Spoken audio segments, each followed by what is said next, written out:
I was saying before we got cut off on that last one, which was it? Was it sort of like this give and take where you found yourself recording more or writing more, and then having to like double back to getting better at producing, or was it something that like just for the most part each equally like you were growing in each one of these sort of lanes at the same time? Well, I started off recording myself, and then I'm like, okay, I could get a higher quality, so I'm gonna take a break from this. And then I started producing. Okay. And when I started producing, I'm like, okay, I got the creative drive to produce and, make beats and stuff for that.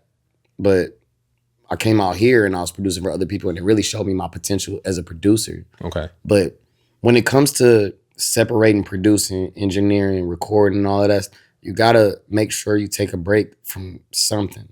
If you're engineering, you gotta take a break. Like if you listen to the same song over and over again, you gotta be like, refresh my ears. If you're recording and you stuck on a part, especially as a writer, Right. let me take a break, come back to this, and I'll go produce something. Okay. Then I'll go back, listen to what I recorded, and I'm like, okay, I got a fresh new look on what I recorded. Okay. So it was all a process, you know what I mean? Yeah. So it was producing, it was recording, then producing, and then recording again. And then I got into a whole bunch of other avenues, but you just got to take your time with it. Don't overwhelm yourself when it comes to any avenue of making music, because it all coincides together. You know what I mean? Do you feel like, and I've had this with, because I didn't really get deep into producing and engineering, but I did get deep into like filming videos for people and editing videos for people and some of the editing things with like photography and stuff.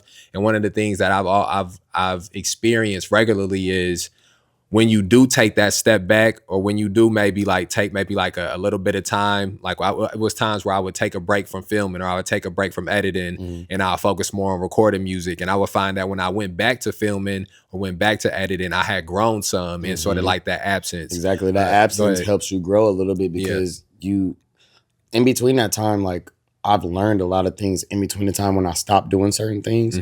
So even when it comes to recording, like right now, the studio I record at, that I work at, I'm learning new stuff that I didn't even know I could do. Right. And it's because of my peers. Right. You know what I'm saying? But being on your own, you don't really have that push where it's like, hey, you can do this and you can do it, because you don't know you can do that yet. Until somebody else that has been doing the same thing, they may not be on the same level as you, but they're going to teach you something that they know that you don't know. Right. And that's, anytime I took a break from anything, I always learned something new. You know what I'm saying? Right. So, and I think that, to me, that's one of the real special things about creating music and recording music, is like sort of the collaborative process that you enjoy with other people. Yeah, I just went through, me and my brother D-Lo just went through something last night where we was making a song that I had already started with my brother Vic Damone, and we were recording, and he's like, dude, you in that pocket, I need you to switch the pocket, like